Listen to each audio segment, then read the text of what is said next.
Hello everybody, welcome to Nivas Info. Today topic is 9th class maths loani first chapter real numbers lo exercise 4. Next third problem √2 - 2 whole square. So దీని irrational నెంబరా కాదంటే నేనైతే irrational నెంబరే అంటాను. కాదు ఇది irrational number అని prove చేయాలి అంటే మనము దీన్ని p/q ఫామ్లో రాసుకోవాలి. దానికోసము √2 - 2 whole square is equal to p/q. ఇప్పుడు దీన్ని ఒకసారి చూసినట్టయితే √2 - 2 హోల్ స్క్వేర్ ఇది ఎలా ఉంది అంటే a - b హోల్ స్క్వేర్ ఫామ్లో ఉంది. మరి a - b whole square form ఏంటి, ఫార్ములా ఏంటి? a² - 2ab - b square. So అంటే దీన్ని మనము ఇప్పుడు ఈ ఫామ్లో రాసుకోవాలి. ఇక్కడ a² ఏంటి అంటే √2 అంటే √2 స్క్వేర్ మైనస్ 2ab 2 తీసుకుంటాం. a ఏంటి అంటే √2 ఇంటూ b ఏంటి అంటే 2. నెక్స్ట్ మైనస్ b² అంటే 2 square is equal to p/q. ఇప్పుడు √2 స్క్వేర్లో స్క్వేర్ క్యాన్సిల్ అవుతుంది, √2 క్యాన్సిల్ అవుతుంది, మనకు మిగిలేది 2. నెక్స్ట్ ఇక్కడ 2√2 ఇంటూ 2 దీన్ని యాస్టీస్గా రాసుకుంటాం. Next 2 square value 4 is equal to p/q. ఇప్పుడు ఇక్కడ పాజిటివ్ 2 ఇక్కడ -4. సో ఈ 2లోంచి -4 మైనస్ చేస్తే మనకి -2 మిగులుతుంది. -2 √2 into 2 is equal to p/q.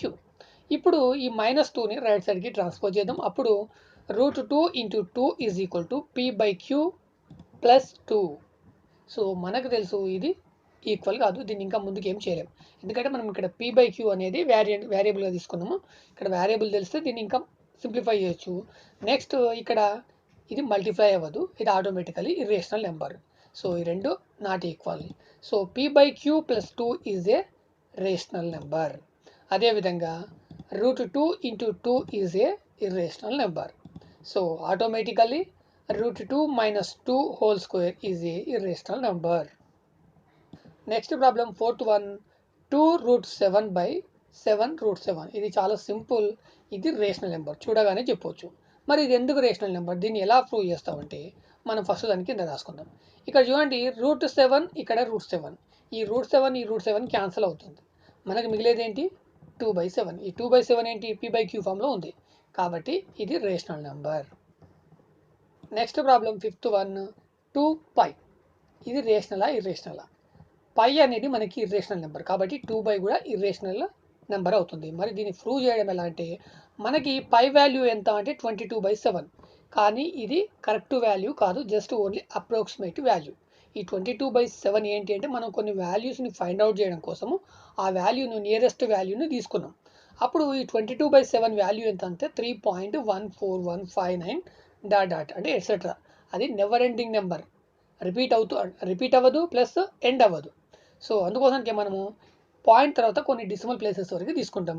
మనం యాక్చువల్గా 2 లేదా 3 తీసుకుంటాం, అంటే 3.14 లేదా 3.141 తీసుకుంటాం.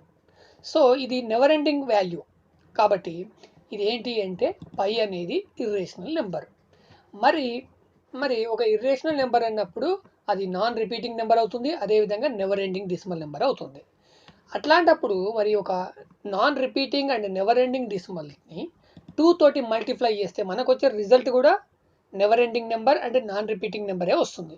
కాబట్టి ఇక్కడ 2π అనేది కూడా irrational number. Next problem 6th one 1/√3. ఇది కూడా ఇర్రేషనల్ నెంబరే. మరి దీన్ని ఇర్రేషనల్ నెంబర్ ఎలా ప్రూవ్ చేస్తామంటే దీన్ని మనం p/q ఫామ్లో రాసుకొని సింప్లిఫై చేయగలగాలి. దానికోసము 1/√3 ఈజ్ ఈక్వల్ టు p/q. ఇప్పుడు ఇది ఫ్రాక్షన్, ఇది ఫ్రాక్షన్. సో ఈ రెండు ఫ్రాక్షన్స్ ఉన్నప్పుడు ఏంటి మనము క్రాస్ మల్టిప్లికేషన్. మరి q ఇంటూ 1 q అవుతుంది, √3 ఇంటూ p √3p అవుతుంది is equal to q. q into 1 q అవుతుంది. మరి ఇప్పుడు దీన్ని ఇంకా ముందుకు తీసుకెళ్ళగలుగుతామా? పోనీ ఈ రెండు ఈక్వలా? కాదు. √3p is equal to q అనేది నాట్ ఈక్వల్. కాబట్టి దీన్ని మళ్ళీ ఇంకా ఏం చేస్తామంటే ఈ pని మళ్ళీ రైట్ సైడ్ తీసుకెళ్తాము. రైట్ సైడ్ తీసుకెళ్తే సేమ్ మనం ముందు రాసుకున్న ఫామే వస్తుంది, √3 is equal to p/q. So కాబట్టి ఈ రెండు ఈక్వల్ కాదు కాబట్టి ఇది irrational number. Next 7th problem 2 + √2 into 2 - √2. ఇది రేషనలా ఇర్రేషనలా? ఇది రేషనల్ నెంబర్. ఎందుకు రేషనల్ నెంబర్ అనేది మనం ప్రూవ్ చేయాలి. సో దానికోసము 2 plus root 2 into 2 minus root 2. ఇది మీరు బాగా అబ్జర్వ్ చేస్తే ఇది ఏ ఫామ్లో ఉంది అంటే A plus B and into A minus B. Okay, A plus B and A minus B ఫామ్లో ఉంది. మరి A plus B into A minus B చేస్తే మనకు వచ్చేది ఏంటి అంటే A square minus B square. ఇక్కడ మీరు బాగా అబ్జర్వ్ చేయండి, మనం యాక్చువల్గా ఈ రెండింటిని 2కి రూట్ 2ని అడిషన్ చేయలేము, 2లోంచి రూట్ 2ని మైనస్ చేయలేము.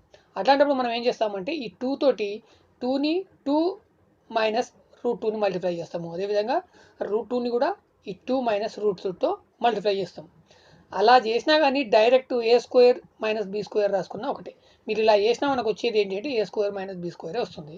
కాబట్టి నేను ఇక్కడ ఏ స్క్వేర్ అంటే 2, ఇక్కడ 2నే ఇక్కడ 2నే కాబట్టి ఏ స్క్వేర్ 2 స్క్వేర్ అవుతుంది. ఇక్కడ బి స్క్వేర్ ఏంటంటే రూట్ 2 స్క్వేర్.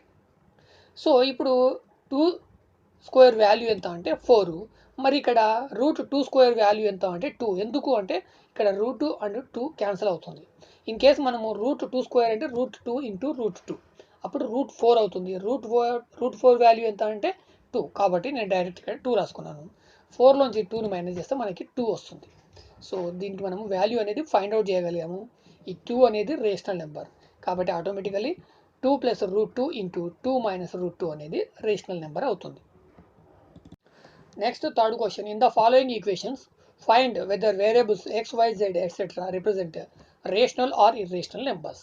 మనకి కింద కొన్ని ప్రాబ్లమ్స్ ఇచ్చిండు, అందులో వేరియబుల్స్ ఉంది ఎక్స్ వై జెడ్ అని.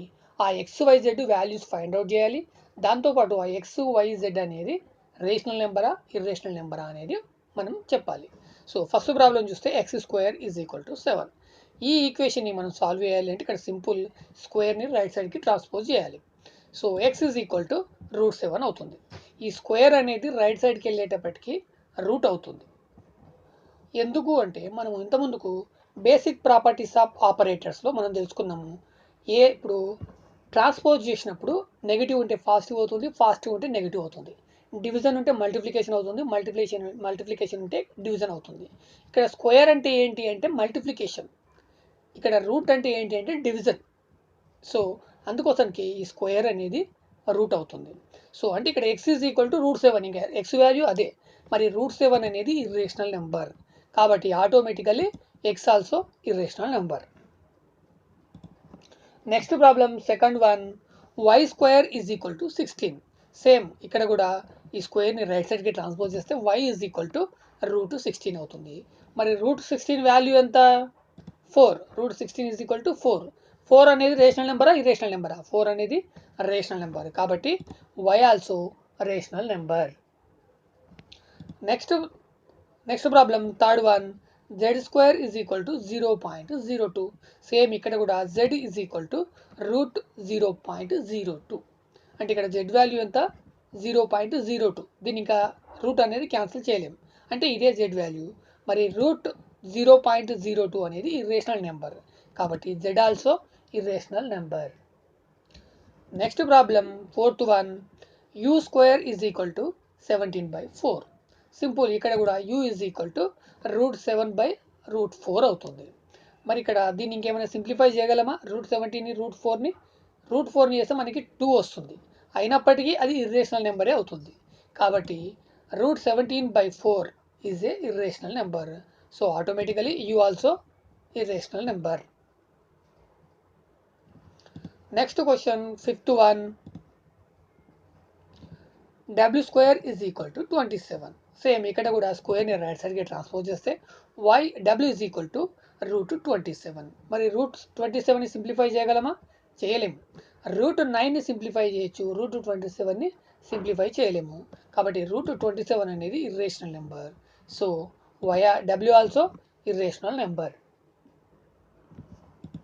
Next problem sixth one, tea power of 4 is equal to 256. ఇంతకుముందు క్వశ్చన్స్కి ఇది కొంచెం డిఫరెంట్. ఇక్కడ టీ పవర్ ఆఫ్ 4 ఉంది. ఈ 4ని మనము రైట్ సైడ్కి తీసుకెళ్ళొచ్చు, కానీ అప్పుడు ఏమవుతుంది, ఇక్కడ రూట్ అవ్వదు. యాక్చువల్గా స్క్వేర్ వాల్యూ ఏంటి అంటే రైట్ సైడ్కి ట్రాన్స్పోజ్ చేస్తే రూట్ అవుతుంది. సో దానికోసం మనం ఏం చేయాలంటే ఈ 4ని పవర్ ఆఫ్ 4ని డివైడ్ చేయాలి. అప్పుడు t square into t square మనకు తెలుసు మనం ఇంతకుముందు ప్రాపర్టీస్ ఆఫ్ పవర్స్ ఎక్స్పోనెంట్స్ అని లేదా లా ఆఫ్ ఎక్స్పోనెంట్స్ అని మనము ఒక టాపిక్ అనేది డిస్కషన్ చేసాం. అందులో ఏంటి అంటే పవర్స్ ఎలా ఉంటే ఎలా అవుతాయి, అడిషన్ మల్టిప్లికేషన్ అది ఎలా చేయాలి అనేది నేను దాంట్లో ఎక్స్ప్లెయిన్ చేస్తాను. ఇక్కడ టీ పవర్ ఆఫ్ 4 వాల్యూ ఎంత అవుతుందంటే t power of 2 into t power of 2. అంటే ఇక్కడ ఏంటి బేస్ టీ సేమ్ కాబట్టి ఈ రూట్స్ అనేది పవర్స్ అనేది అడిషన్ అవుతాయి. అంటే 2 + 2 4 అవుతుంది. అప్పుడు టీ పవర్ ఆఫ్ 4 అవుతుంది. కాబట్టి దాన్ని మనం సింప్లిఫై చేసి t² ఇంటూ t² అని రాసుకున్నాం. సో ఇక్కడ దీన్ని 2 పార్ట్స్ చేసినప్పుడు ఇక్కడ 256ని కూడా 2 పార్ట్స్ చేయాలి. సో దానికోసము ఇక్కడ 256 మరి దేంతో మల్టిప్లై అవుతుంది, సేమ్ అదే నెంబర్ ఉండాలి. అంటే ఇక్కడ 16 ఇంటూ 16 ఈజ్ ఈక్వల్ టు 256. కాబట్టి మనం ఈ విధంగా రాసుకున్నాం. ఇప్పుడు ఈ స్క్వేర్స్ని రైట్ సైడ్కి ట్రాన్స్పోజ్ చేస్తే ఇక్కడ t is equal to √16 into √16. ఇక్కడ t ఒకటే ఉంది అనుకోవద్దు. యాక్చువల్గా మనం డైరెక్ట్ 4ని ట్రాన్స్పోజ్ చేస్తే ఇలా రాసుకోవాలి దాన్ని. ఇది ఏంటి అంటే జస్ట్ ఎక్స్ప్లెనేషన్ అర్థం అవ్వడం కోసము ఈ సెంటెన్స్ తీసుకున్నాను. ఇక్కడ పవర్ 4ని రైట్ సైడ్కి ట్రాన్స్పోజ్ చేస్తే దీన్ని రూట్లో రాసుకోవాలంటే దీన్ని డివైడ్ చేయాలి. అప్పుడు √16 ఇంటూ √16. మరి √16 వాల్యూ ఎంత 4. కాబట్టి t is equal to 4 into 4. 4 into 4 చేస్తే మనకి ఎంత వస్తుంది 16 వస్తుంది. అంటే ఇక్కడ t వాల్యూ ఏంటి 16. మరి 16 ఏంటి రేషనల్ నెంబర్. కాబట్టి t also rational number. Next question 4th one. The ratio of circumference and diameter of a circle is c/d is represented by pi. But we say pi is irrational number. Why? ఇక్కడ మనము సర్క్యూఫరెన్స్ and diameter ratio ఎలా రాస్తామంటే c/d అని రాస్తాము. దాని value find out చేయడం కోసము ఈ పైన అనేది యూజ్ చేస్తాము. అంటే దాని వాల్యూని పై ద్వారా రిప్రజెంట్ చేస్తాం. మరి ఒక వాల్యూని మనం ఫైండ్ అవుట్ చేయగలుగుతున్నాం. యాక్చువల్గా ఫైండ్ అవుట్ చేయలేని వాల్యూస్ని ఇర్రేషనల్ నెంబర్స్ అంటున్నాము. మరి ఇక్కడ హెల్ప్ ఆఫ్ పైని యూజ్ చేసి ఇక్కడ c/d వాల్యూ ఫైండ్ అవుట్ చేస్తున్నాము. అలాంటప్పుడు ఇది మరి ఇర్రేషనల్ నెంబర్ ఎలా అవుతుంది అంటే సింపుల్. ఫస్ట్ మనము దీన్ని ఈక్వేషన్ రాసుకుందాం. ఇక్కడ ఏంటి c/d రిప్రజెంటెడ్ బై పై అంటుంది. అంటే c/d ఈజ్ ఈక్వల్ టు పై. ఈ ఈక్వేషన్ని మనము సింప్లిఫై చేస్తే ఇక్కడ c/d డీని రైట్ సైడ్కి ట్రాన్స్ఫార్మ్ చేస్తాం. అప్పుడు ఏమవుతుంది అంటే c is equal to pi into d అవుతుంది. అంటే ఇక్కడ ఏంటి c వాల్యూ ఫైండ్ అవుట్ చేస్తాం. దేని ద్వారా పై ద్వారా. మరి పైని దేంతో మల్టిప్లై చేస్తున్నాము d. మరి ఇక్కడ d అంటే ఏంటి డయామీటర్. c అంటే ఏంటి సర్క్యూఫరెన్స్. అంటే డయామీటర్ తెలిస్తే మనము సర్క్యూఫరెన్స్ అనేది ఫైండ్ అవుట్ చేయొచ్చు విత్ హెల్ప్ ఆఫ్ పై. మరి అలాంటప్పుడు పై అనేది ఇక్కడ ఇర్రేషనల్ నెంబర్ ఎలా అవుతుంది అంటే యాక్చువల్గా పై అనేది ఒక ఇర్రేషనల్ నెంబర్. ఎందుకంటే మనము ఈ పై ద్వారా సర్క్యూఫరెన్స్ ఫైండ్ అవుట్ చేసినప్పుడు ఆ సర్క్యూఫరెన్స్ అనేది అక్యురేట్ వాల్యూ కాదు, జస్ట్ అప్రాక్సిమేట్ వాల్యూ లేదా నియరెస్ట్ వాల్యూ. రైట్. ఇక్కడ సర్క్యూఫరెన్స్ అనేది ఎప్పుడు కూడా పర్ఫెక్ట్ వాల్యూ కాదు, జస్ట్ నియరెస్ట్ వాల్యూ. మరి నియరెస్ట్ వాల్యూ కానప్పుడు అది ఇర్రేషనల్ నెంబరే అవుతుంది. అంటే ఇక్కడ మనం పైన యూజ్ చేసి మనం ఏం చేస్తున్నాము సర్క్యూఫరెన్స్ని అంటే డయామీటర్ని పైన మల్టిప్లికేషన్ చేస్తే మనకి సర్క్యూఫరెన్స్ వస్తుంది. అది ఏంటంటే పర్ఫెక్ట్ వాల్యూ కాదు. పర్ఫెక్ట్ వాల్యూ కానప్పుడు అది ఇర్రేషనల్ వాల్యూ అవుతుంది. ఎందుకు అంటే ఇక్కడ మనం పైతో మల్టిప్లికేషన్ చేస్తున్నాం. ఇక్కడ మనకు వచ్చిన వాల్యూ సర్క్యూఫరెన్స్ కూడా ఇర్రేషనల్ నెంబర్. కాబట్టి మనము ఇక్కడ పైని ఇర్రేషనల్ నెంబర్ అంటున్నాము. ఎందుకు అంటే మనము పైతో డయామీటర్ని మల్టిప్లై చేస్తున్నాం కాబట్టి.